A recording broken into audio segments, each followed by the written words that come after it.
senhora presidente, deputada Raquel Lessa, membros da mesa diretora, colegas deputados e deputadas, lideranças que nos acompanham aqui pelas galerias e você, amigo telespectador, que nos acompanha pela TV Assembleia, pela TV Educativa e pelas demais redes de TVs que agora levam o trabalho da Assembleia Legislativa ao interior do Estado. Senhora presidente, inicialmente quero falar um pouquinho sobre a segurança. Nós vivenciamos dias dolorosos, não só no Espírito Santo, bem como em todo o território nacional. Eu não me canso de dizer que o Espírito Santo não produz droga, não produz arma e não produz munição. No entanto, nós somos o segundo estado mais violento do país e a mais totalidade dessa violência são oriundos destes três maus: a droga, a arma e a munição. A gente tem visto ontem o Espírito Santo sendo o segundo maior, o estado com o segundo maior índice de assassinato de jovens, o segundo e maior índice de violência contra a mulher. E ontem nós tivemos a não aprovação da maioridade penal, a diminuição da maioridade penal não aprovada no Congresso Nacional. É um tema que remonta a uma discussão muito importante. Vários países do mundo, quando se comete um crime, mesmo sendo criança, a punição existe de forma a que essa pessoa realmente se redima. Ontem mesmo, anteontem, melhor dizendo, eu fiz uma fala dura aqui relacionada ao IASES, que precisa ser melhorada as condições desses internos, mas o Brasil precisa avançar. Talvez o modelo de menor idade penal não seja o mais ideal, mas que o Estatuto da Criança e Adolescente precisa ser revisto, e o Estado não pode se furtar de rever isso com a máxima urgência possível. Aqui no Estado, e me preocupa, e aqui vai uma crítica à cúpula da Polícia Civil do Estado do Espírito Santo, com umas mudanças recentes que está publicada no jornal hoje. A delegada Fabiana Maioral deixou de ser secretária de Segurança em Vila Velha e já assumiu a Corregedoria da Polícia Civil do Estado do Espírito Santo. Não que a mesma não tenha competência para tal, mas nós vínhamos com um trabalho desenvolvido pela Polícia Civil que tem dado resultado. Os índices de violência têm sido reduzidos. Recentemente nós tivemos um episódio que foi vergonhoso, com invasão de quartéis da PM e de delegacias da polícia, mas o delegado Dr. Arruda, que estava à frente da Superintendência de Polícias Especializadas, com todos os esforços da Polícia Civil e da Cúpula da Segurança do Espírito Santo, deram pronta resposta. Infelizmente, se encontrou membros da própria Força de Segurança Pública envolvidas nesses furtos de armas e nessas invasões. Algo até pré-direcionado que ainda não se chegou no final. Mas deram resposta, prenderam policiais, prenderam miliantes, bandidos que fizeram isso. Aí, por causa da vinda da delegada Fabiana Maioral, já fizeram um monte de mudança. Pegaram o João Calmon, tiraram da corregedoria, um exemplo também de delegado, já deslocaram para outro setor, aí pegaram o Josemar Esperandio e colocaram no lugar do Arruda, que fez um bom trabalho, foi subsecretário de Segurança, estava à frente da superintendência e agora já começam a mexer em algo que está dando certo. Então, vai um alerta aqui, porque é importante, nada contra nenhum delegado. Agora, as mudanças têm que ser feitas com planejamento, não pode ser para atender interesse de A ou de B, seja quem for o cacique político desse Estado. No seguinte tema, dentro da fala desta liderança, e aqui rendo as minhas homenagens também ao deputado Amaro Neto, que ainda há pouco fez uma fala sobre o sistema Transcol. A violência começa a migrar.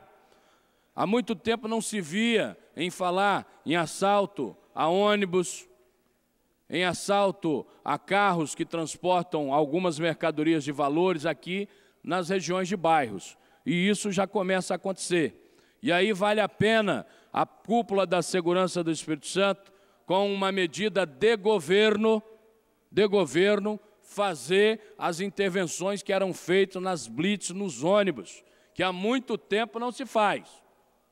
Tem que fazer, porque não é colocar policial apenas dentro do ônibus que vai resolver. O deputado Amaro Neto falou aqui ainda há pouco, e sabe, há quanto tempo não se faz uma blitz nos ônibus do Transcol? Então, a gente precisa que a segurança pública se atente a isso, porque o crime, Amaro, você que lida com isso no dia a dia, a gente já enxerga que começa a migrar. Começa a ir para dentro da casa das pessoas, pequenos assaltos, furtos, violência. A senhora está no jornal hoje, o senhor sofreu 2 ataques cardíacos após ter sido agredido dentro da sua própria residência. Então, precisa ser melhorada a questão da segurança. E algumas mudanças que, às vezes, são para atender alguns caciques, né, da política do Estado do Espírito Santo, tem que ser revisto. Tem que ser analisado como são feitas essas mudanças na cúpula da segurança. Não é à toa que o secretário foi mantido e a redução tem acontecido, mas o crime começa a migrar e começa a mudar de formato. Também gostaria de fazer uma fala sobre a saúde no município de Cariacica. Eu tenho relutado muito em fazer críticas à administração pública do município de Cariacica, mas tem algumas coisas absurdas que a gente não pode deixar de falar. A dificuldade, deputado Amaro Neto, para se marcar um exame nos laboratórios, e não é um exame só de especialidade, não. Não é um exame só de especialidade, não. O básico nos laboratórios contratados pelo município está uma vergonha.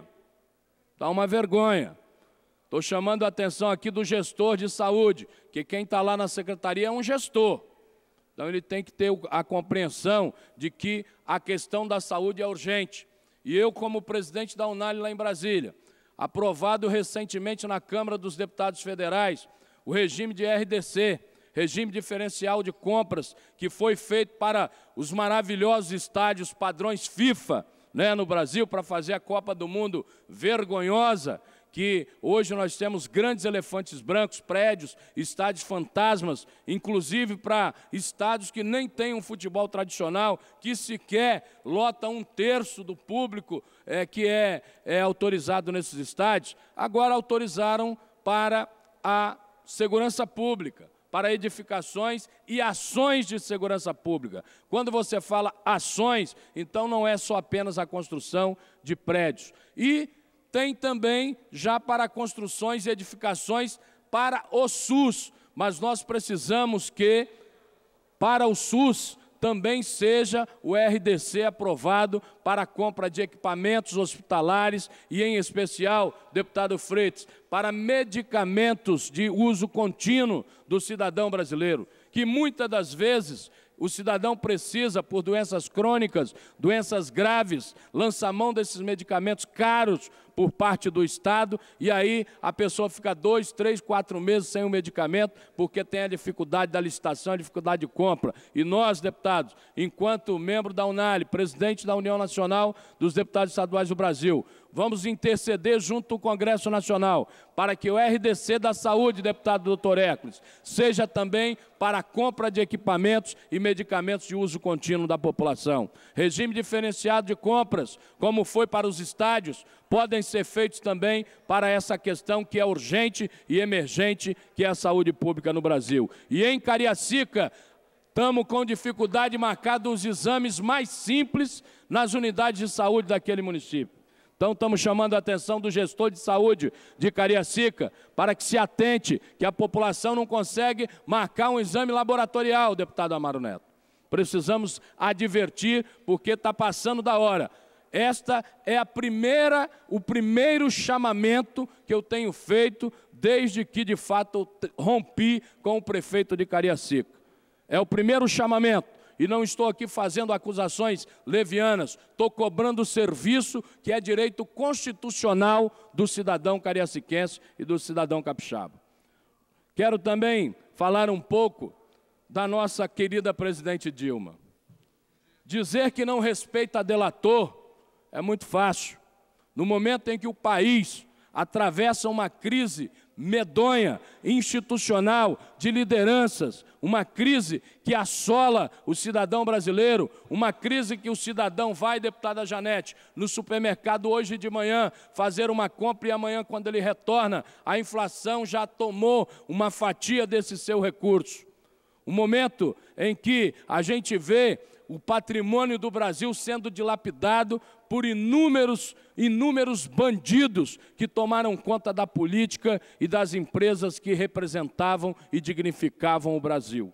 É vergonhoso a presidenta, numa reunião nos Estados Unidos, dizer, numa entrevista, que não respeita a delator, e ela foi a autora e a mentora da aprovação da lei da delação premiada. Aí, dizer que no meu governo se investiga tudo e critica a questão do delator quando chega em si, é uma incoerência gigantesca. E o Brasil tem que estar atento a isso. E aqui não vai uma crítica velada, uma crítica pura e simplesmente partidária, porque o meu partido, o PPS, faz oposição ao atual governo, não. É uma palavra de conscientização, que a população não se deixe enganar por agora alguns movimentos do ex-presidente que começa a ser alvo de investigação, pedindo o próprio partido para radicalizar. Por que não radicalizaram quando outras pessoas da vida pública brasileira foram também investigados, processados e condenados? Agora que começa a chegar no próprio umbigo, né, tem que radicalizar, não aceita mais e não respeita o delator, a delação premiada, que o próprio partido que hoje ainda está no governo foi o grande mentor. Então nós temos, a população brasileira e capixaba tem que fazer uma análise quanto a isso. Tenho também, senhora presidente, que falar da minha função de representar as 27 casas legislativas do Brasil e os 1.059 deputados estaduais do Brasil. Fui a Brasília na semana passada tomar posse de fato da administração da Unali. Lá, em 3 dias que fiquei, fiz mais de 20 reuniões, intensificando trabalhos que interessam a todas as casas legislativas do Brasil. Um dos primeiros contatos que fiz enquanto presidente da entidade, tramita na Câmara dos Deputados um projeto do deputado Marcos Feliciano sobre a carteira nacional de deputado, que teria validade em todo o território nacional. Para os deputados federais, a deputada relatora da referida matéria, ela não se reelegeu e o projeto estava dormitando no Congresso Nacional. E já fizemos uma interlocução e o deputado Sá de São Paulo, que é do PTB, assumiu a relatoria e nessa relatoria vamos incluir a emenda para que a identidade dos deputados estaduais também tenham validade em todo o território nacional. Também já estamos fazendo a consulta e a intervenção junto à Câmara dos Deputados para que a gente retome para as Assembleias Legislativas do Brasil a autonomia para a criação dos novos municípios. Isso dentro da reforma política e também na discussão com a relatoria do Pacto Federativo. Amanhã estarei em São Paulo com o presidente da Assembleia Legislativa do Estado de São Paulo, promotor Fernando Capês, que aqui esteve conosco na nossa conferência da Unali, nos convidou para estar lá, preparando para o final de agosto uma reunião de colégio de presidentes de Assembleias Legislativas para tratar com maior profundidade do Pacto Federativo do Brasil com a força das Assembleias. E nós iremos fazer, presidente Raquel Lessa, uma marcha dos deputados a Brasília. Vamos preparar as discussões importantes, porque o Poder Legislativo, a cada dia, com a anuência nossa, por isso que fiz uma discussão dura aqui sobre a LDO, a cada dia nós estamos abrindo mão das nossas prerrogativas. E nós temos que, baseado no artigo 61 da Constituição Federal, tratarmos dos assuntos da autonomia das Assembleias Legislativas, ao menos como concorrente para a iniciativa de projetos que são importantes para a sociedade. Se nós aprovamos a lei de diretrizes orçamentárias, se nós, deputados estaduais, aprovamos o orçamento dos estados, se nós fiscalizamos o cumprimento dessas metas e desses orçamentos, por que nós que recebemos a demanda todos os dias das sociedades, somos limitados quanto à iniciativa de projetos que beneficia essa população, que primeiro nos elege para representá-la e cotidianamente nos paga os nossos salários